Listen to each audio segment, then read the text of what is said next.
You know, there's been plenty of good games of usual platforming, action scenes, and lots of sports games, but what I have not talked about before are point and click games, including the trilogy of all of these games of King's Quest sequel games, but I'll get to those some other time. And there's been lots of these games, basically, like probably 12 of them. Well, believe me, there's a lot of them, including the 2015 one, which I played a demo of it on my system, Xbox One. There's been lots of point and click games since the 1980s. What we're going to talk about today is an interesting one, and by the company of Westwood Studios. That is the same company that did Lion King and most other games like Rome. This one's going to be a plain and simple thing. The game is called The Legend of Kyrandia. Malcolm the Jester is broken free. He now controls the Kyrandia, source of all the magic in Kyrandia. Once a favorite of the court, he killed the king and seized the gem. Imprisoned by the royal mystics, Malcolm was held for 18 years. But now the mystic spell has slipped, Narration. and vengeful Malcolm enjoys free reign.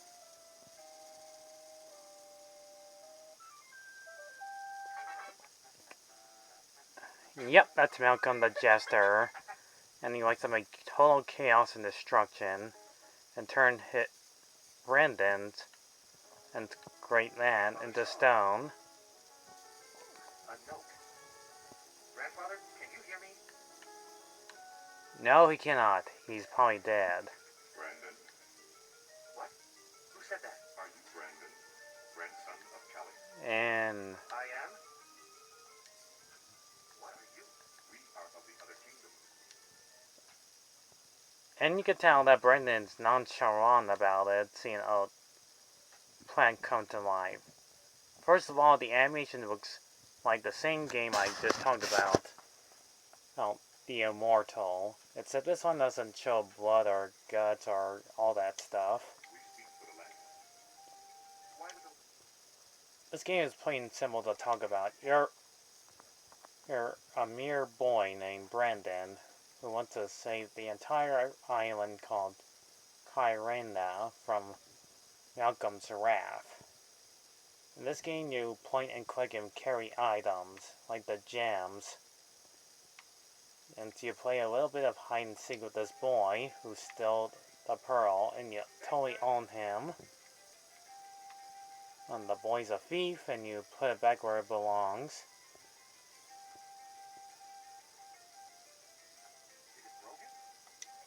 And you talk to the fair maiden lady.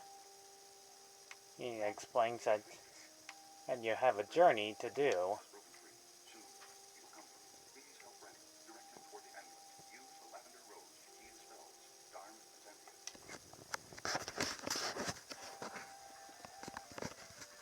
You pick up like a magical tear and send it to the tree, and magically turns beautifully done.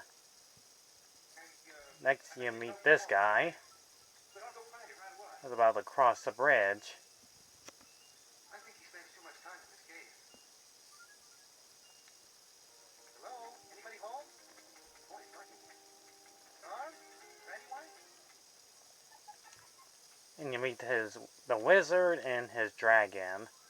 And then you have these so-called conquests, as missions, and to help others on their journey. May I help you? You ask for me? I will visit you. What do you want, boy? Are you taking orders for keys? This is Brandon, you dope. Hmm. No, Alex grandson. One other question. Here's another thing about this game. Unlike most point and click games that you don't have enough room to carry enough items, since you only got like 10 empty hollow holes here. Or you can drop the items here and they can still be at the same spot. Now that's pretty creative.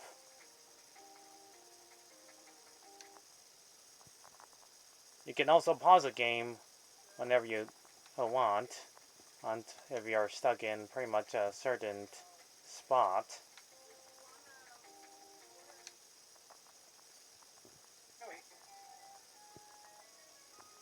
You have a wizard to give him his pen. After that, you will encounter Malcolm, the evil jester.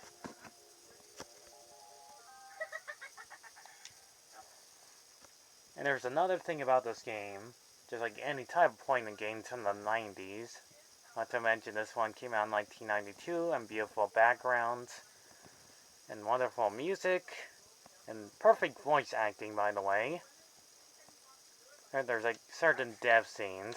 Which circuit is he from? This is solid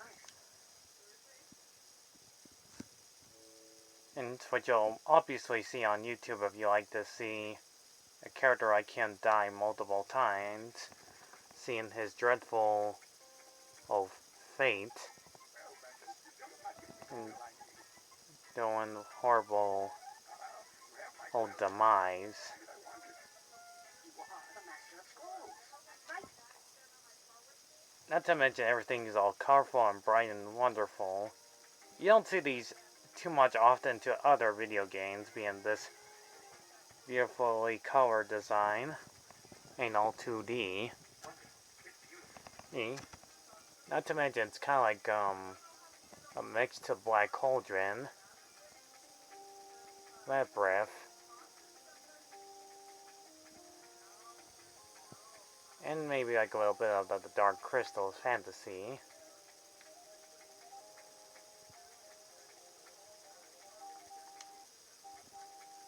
There we go. What's so hard about that? All right, I placed it. Also, I love the sound effects they put on. It's very fantastic. And I have not tried playing it. Next is another dreadful stage called the Serpent Cavern. And because every room that looks exactly the same, you have to pick up those burning berries, or your character will die instantly from those eye-shadowed monsters. It's you solving puzzles and other things. Not to mention these berries can rarely go out. But if you enter in a room for darkness, you'll instantly die multiple times.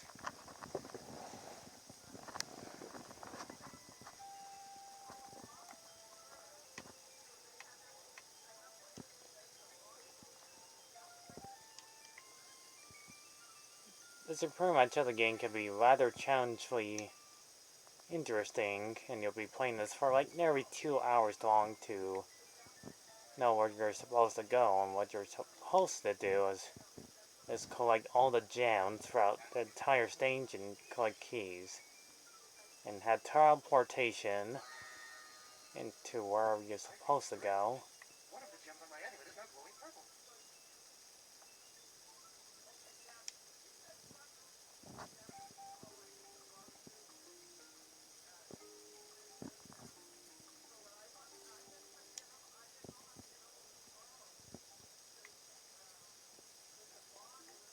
You must be Brandon.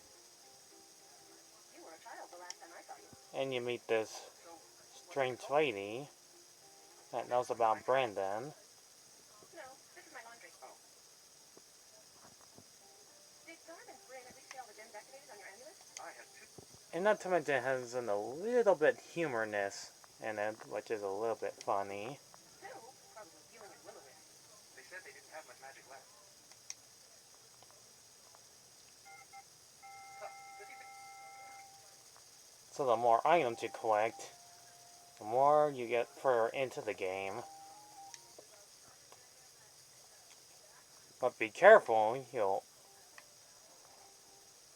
instantly, you might encounter some unwisely creatures that'll be, in the word for it, unkindly to Brandon.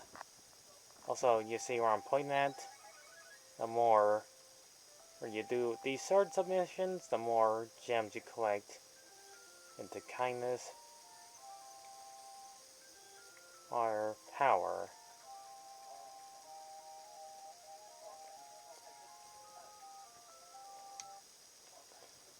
Okay, yeah.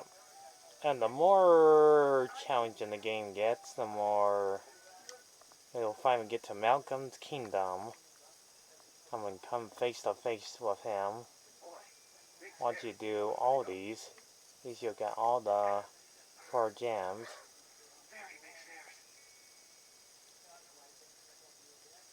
You get to the final battle at last to get to Malcolm to end his reign of terror once and for all.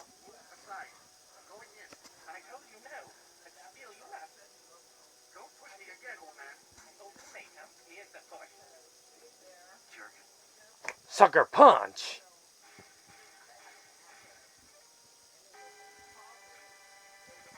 And we get to the final battle at last. Our hero gets ready to face Malcolm. I'm gonna use all his wits and skills to defeat him once and for all. And just like that, he's defeated. Turned to stone. Thanks to our hero Malcolm. Brandon.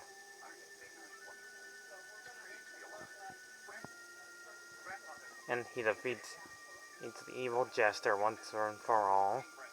Long live the royal mystic. Now, let's go put Kyrandia back together. Good idea. As my first royal proclamation, I name Sandal as the official footman of Kyrandia. Well done. The land is no longer weak. And your friends have been restored. And that was the Legend of Kyrandia, Book 1. In which they do have a sequel, which I'll get to another time. I love this game. Not to mention the animated death scenes, which you'll have to see on YouTube. The story is plain simple that you're just playing a character named Brandon to save the entire land from an evil jester's magical powers, making total chaos and destruction, go on an adventure and helping people, and do his goal to succeed. I love the music, I love the animation. It just comes to show that games like these can be downright awesome at times with these point and click games.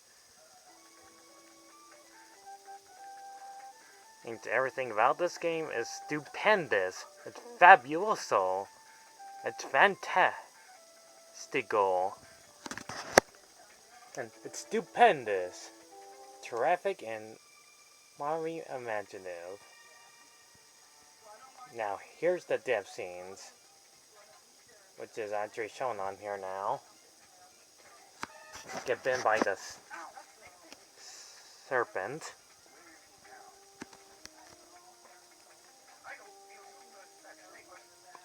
And you gotta love how the animation death scenes are downright amazing at times.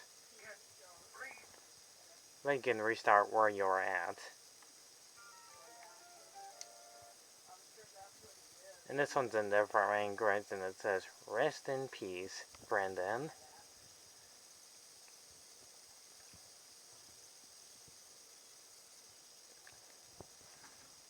So if you like what you saw so far, I'll probably talk about some other point-and-click games in the near future. And I'll show you one more death scene, which is one of my favorite ones, besides the snake. Please move aside. I seek the cave. Beware, young fool. My grip may slip. No bother, sir. If you don't react quick, he'll do this to you. If you don't grab the knife.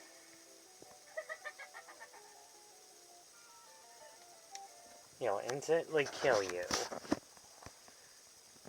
Anyways, leave a like, subscribe if you like what you see so far. I'll catch you all in the next video.